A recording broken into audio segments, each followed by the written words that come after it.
अस्सलाम वालेकुम मेरे समझदार पाकिस्तानियों। मेरा नाम रेहान तारिक है और आप मेरा यूट्यूब चैनल और फेसबुक पेज देख रहा है। करोड़ा दरूद आका दो जहां नबी मेहरबान मोहम्मद मुस्तफ़ा सल्लल्लाहु अलैहि वसल्लम पर।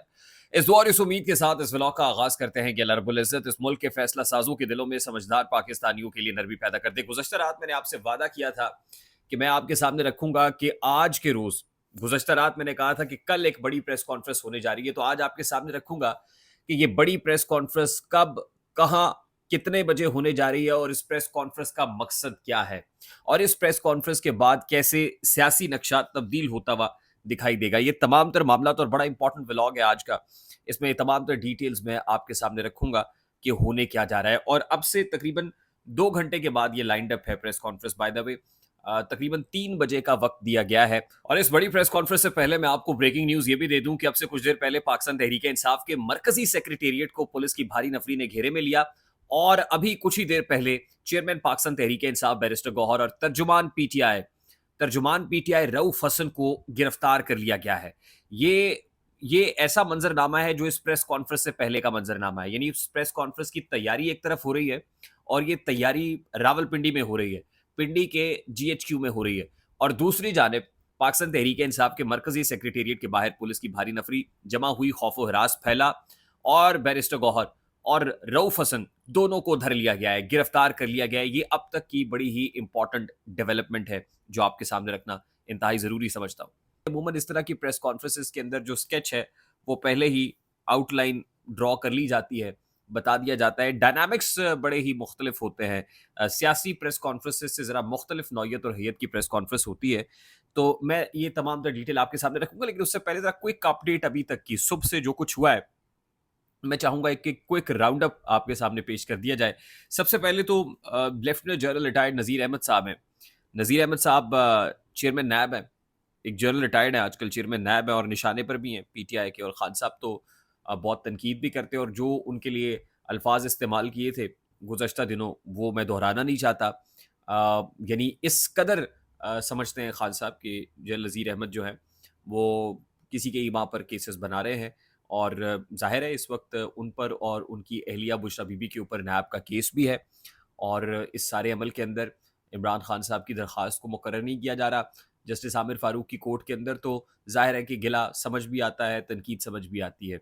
जनरल नज़ीर अहमद साहब ने एक रेफरेंस वापस लेने के लिए बाकायदा तौर पर आज एक दरख्वास्त दायर कर दी है। और वो रेफरेंस किसी और के नहीं बल्कि जो करंट इस वक्त डीजी एंटी करप्शन है सुहेल जफर चट्टा, साबिक डीपीओ गुजरात राय जहाज अहमद जो सीटीओ लाहौर भी रहे हैं, और कामरान मुर्तज़ा ये भी साबिक डीपीओ रहे हैं। इन 3 शख्सियात के अगेंस्ट जो रेफरेंस था, जो करप्शन का रेफरेंस है, ये अजब करप्शन की गजब कहानी कहा जाए तो कहना गलत नहीं होगा। तकरीबन 2 अरब 90 करोड़ रुपए, 2 अरब 90 करोड़ मौलियत का एक जो रेफरेंस है वो बनता है। और इस रेफरेंस को वापस लेने की दरख्वास्त बाकायदा तौर पर दायर कर दी गई है डीजी नैब की जानिब से। तो ये रेफरेंस बंद होने जा रहा है, यानी ये कार्रवाई नैब का ये केस बंद होने जा रहा है, ये फाइल दाखिल दफ्तर होने जा रही है। और दूसरी तरफ इमरान खान साहब और उनकी अहलिया बुशरा बीबी नैब पार्ट 2 का जो केस है वो भुगत रहे हैं। और उसके अंदर नैब की इस दरख्वास्त के ऊपर इस्लामाबाद हाई कोर्ट, यानी इस रेफरेंस पर और इस फुर्ती के ऊपर इस्लामाबाद हाई कोर्ट पे भी जो जल्दी ये सुनवाई वो आमिर फारूक साहब की कोर्ट में नहीं होती हुई नजर आ रही। अच्छा, दूसरा जो इंपॉर्टेंट मामला है अभी जिस वक्त मैं आपसे बात कर रहा हूँ, तो मैंने आपको बताया था कि बैरिस्टर अली जफर साहब, क्योंकि इमरान खान साहब ने कहा कि आज रेफरेंस दायर किया जाए अगेंस्ट चीफ इलेक्शन कमिश्नर और इलेक्शन कमीशन मेंबरान के, तो आज वो जुडिशियल रेफरेंस की तैयारी हो रही है। अब से कुछ ही देर में हो सकता है, जिस वक्त मैं ये व्लॉग पब्लिश कर रहा हूँ तो रेफरेंस दायर कर दिया गया हो। अभी जब मैं रिकॉर्ड कर रहा हूँ तो रेफरेंस दायर नहीं हुआ, लेकिन अभी कुछ ही देर में प्रैक्टिकली जो है वो रेफरेंस दायर होने जा रहा है। अच्छा, उसके अलावा बड़ी इंपॉर्टेंट बात जो आज की इंपॉर्टेंट डेवलपमेंट है वो ये कि अहमद वकास जंजुआ, जो पाकिस्तान तहरीक इंसाफ के मीडिया कोऑर्डिनेटर हैं, इंटरनेशनल मीडिया को भी डील करते हैं, अहमद वकास जंजुआ, जिनको जबरी गुमशुदा करार दिया गया और कहा गया कि इनको जो है उठाया गया रात में, और उसकी सीसीटीवी फुटेज जो है वो भी सामने आ गई। और फिर ये केस जस्टिस मोहसिन अख्तर कयानी की कोर्ट में भी गया और उन्होंने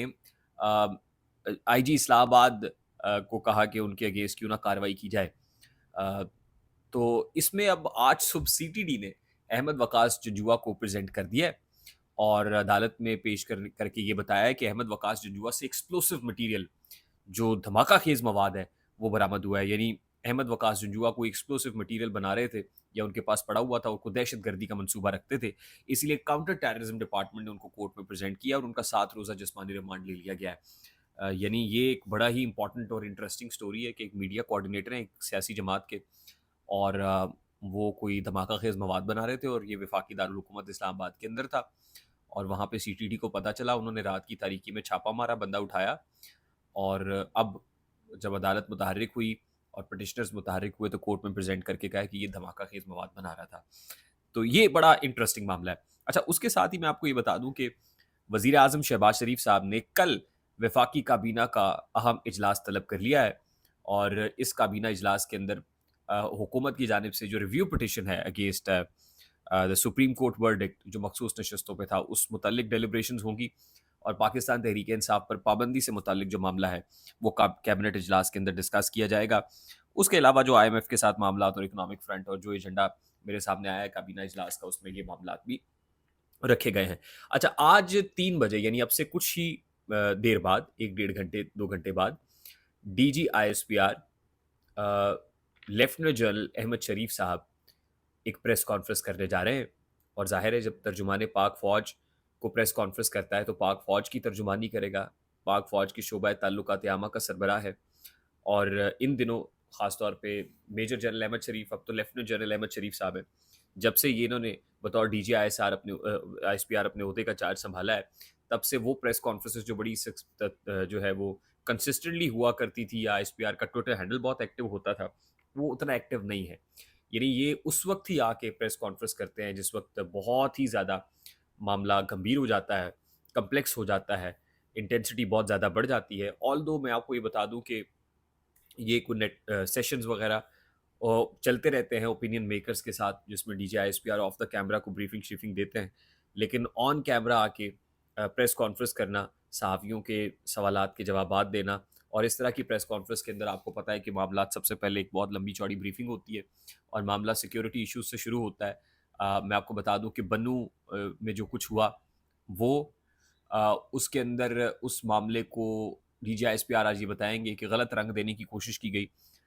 کہ پاک فوج کی جانب سے اسٹریٹ فائر کیے گئے ہیں، تو وہ تمام تر ایویڈنسز کو آج پریزنٹ کیا جائے گا، اسٹارٹنگ آف ود بنو operation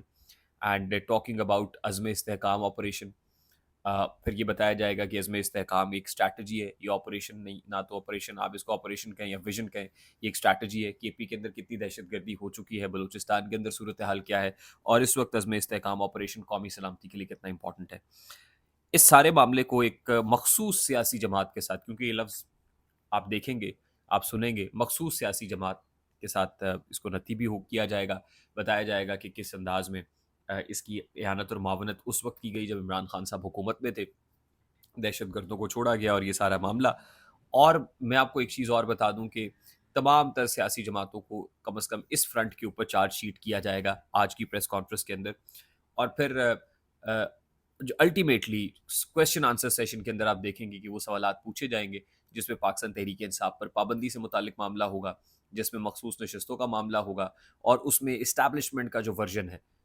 chief of the army staff کا یا اوور آل پاک فوج کا جو ورژن ہے وہ سامنے رکھا جائے گا، اور یہ بتایا جائے گا کہ رینک اینڈ فائل میں جس ڈیوائڈ کا تاثر دیا جا رہا ہے وہ تاثر نہیں ہے، اور پاک فوج جو ہے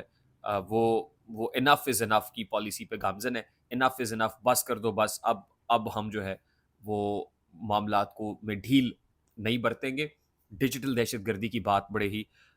پر اثر انداز کے اندر پرزور انداز میں کی جائے گی، فائر وال لگنے جا رہی ہے۔ آنے والے دنوں میں جو پاک فوج ہے پریکٹیکلی آپ کو فیلڈ میں سامنے سے آ کے لڑتی ہوئی نظر آئے گی، پولیٹیکل ڈومین ہو، اکنامک ڈومین ہو یا سیکیورٹی ڈومین ہو۔ آج کے بعد صورتحال آپ کو اس حکومت کے لیے بھی تنابیں کھنچتی ہوئی نظر آئیں گی، اور اپوننٹس کے لیے بھی نظر آئیں گی۔ آئی ہوپ میری بات آپ تک پہنچی ہوگی، اگر پہنچ جائے تو ویڈیو کو لائک اور شیئر کرنا مت بھولیے گا، چینل پہ نئے تو چینل کو سبسکرائب کر لیجیے گا، بیل آئیکن ضرور دبائیے گا۔ مجھے ریحان طارق کو اجازت دیجیے، اپنا بہت سارا خیال رکھیے گا۔ السلام علیکم۔